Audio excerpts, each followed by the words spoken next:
Totoo raw na nakakapasok sa maximum security compound ng Bilibid ang mga miyembro ng sexy group na Mocha Girls. Pero depensa naman nila, nag-concert lang daw sila sa loob at hindi para bisitahin ang mga tinaguriang VIP o mga very important preso. Balitang hatid ni Emil Sumangil, exclusive.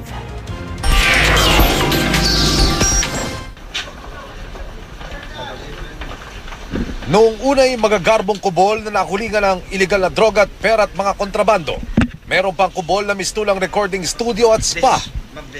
Ngayon naman, isang litrato ang nakuha ng GMA News mula sa isang mapagkakatiwalaang source na may access sa maximum security compound ng Nubilibid Prison. Sa litrato, makikita ang mga babaeng miyembro ng sexy dance group na Mocha Girls na kabilang umano sa mga nabigyan ng special passes para makapasok sa maximum security compound. Ang larawan, kinuhanan noong 1 taon sa inmates visitation entrance kasama ang ilang prison guard. Binigyan ng GMA News ng kopya ng mga litrato si Justice Secretary Laila De Lima pero wala pang pahayagang kalihim. Matatandaang nitong nakalipas na Disyembre, nagalit si De Lima dahil sa ulat na di umano'y isang grupo ng mga artista ang muling nakapasok sa maximum security compound. Kasunod nito'y sinibak ni De Lima ang 4 na opisyal ng Bilibid. Noong 1 linggo, ininspeksyon ni De Lima ang Gate 4 ng NBP at ang inmates visitation entrance. Binago ng kalihim ang alituntunin sa pagpapasok ng mga dalaw. Mga asawa na lang ng mga inmate ang pwedeng dumalaw, hindi napapayagan maging ang mga anak na babae. Napupuno na talaga ako hanggang dito na. That's confirmed na may mga nag-authorize and some of those have been relieved already. Titingnan ko pa yung mga ibang dokumento kung meron pa doon mga mag-crop up na mga iba pang mga pangalan na nag-authorize, i-relieve din namin at kakasuhan. Hindi patiyak kung ang tinutukoy ni De Lima noon ay ang mga miyembro ng Mocha Girls. Gayunman, nilinaw ng grupo na inimbitahan lamang daw silang magtanghala sa isang programang inorganisa ng Bilibid para sa mga inmate. Pero noong 2013 pa raw ito at hindi nitong 2014. Sing and dance po kami, tapos meron silang programa doon, parang concert po eh. So isa lang po kami doon sa mga naimbitahan na mag-perform po ng gabing yun. Kinumpirma naman niyang nakapasok sila sa maximum security compound. Nung una po, nung nalaman namin na mag-perform kami doon, tapos nandun na kami, parang nakakatakot. Kasi di ba, Bilibid yan eh. Okay. Tapos nagulat po ako mismo na pagpasok ko doon, peaceful naman po, very organized sa loob. Hindi rin daw sila bisita ng ilang big time na inmate. Sexy po ang imahe namin, yun po ang aming image bilang performers. Pero hanggang sa stage lang po yun, hanggang sa performance. Off stage po, very private po kami. Ayan. Hindi po kami pumapatol sa mga ganong klaseng mga indecent proposals. Sinisika pa ng GMA News na kunin ang pahayag ng Bureau of Corrections at ng pamunuan ng Bilibid. Patuloy naman ang investigasyon ng binuong Cleanup Oversight Team na inatasan ni Pangulong Aquino na tutukan ng mga nabistong irregularidad sa Bilibid. Hunyo noong nakaraang taon nang lumutang naman ang pangalan ng sexy star na si Krista Miller na di umano'y kabilang sa mga bumisita sa na-ospital na convicted drug lord na si Ricardo Camata.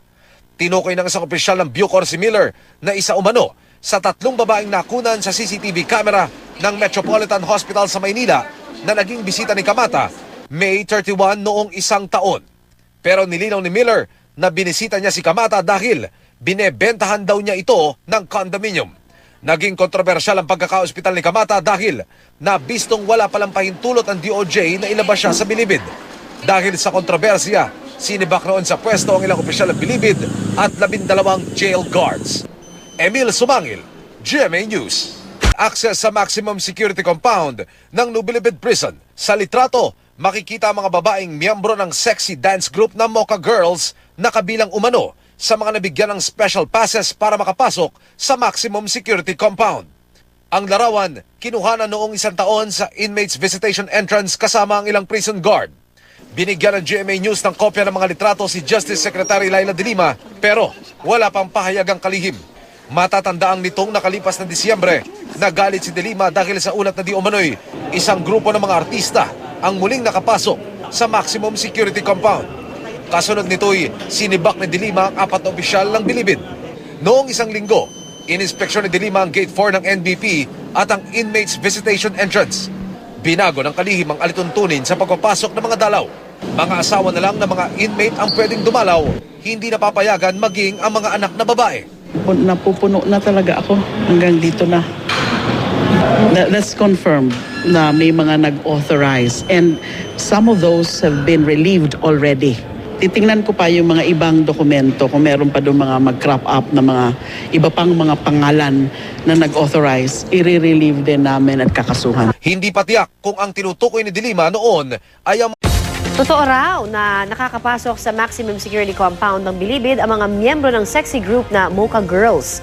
Pero depensa naman nila, nag-concert lang daw sila sa loob at hindi para bisitahin ang mga tinaguriang VIP o mga very important preso. Balitang hatid ni Emil Sumangil, exclusive.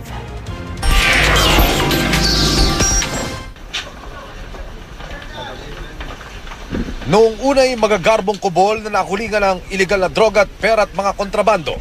Meron pang kubol na mistulang recording studio at spa. Ngayon naman, isang litrato ang nakuha ng GMA News mula sa isang mapagkakatiwalaang source na may Peaceful naman po, very organized sa loob. hindi rin daw sila bisita ng ilang big time na inmate. Sexy po ang imahe namin, yun po ang aming image bilang performers.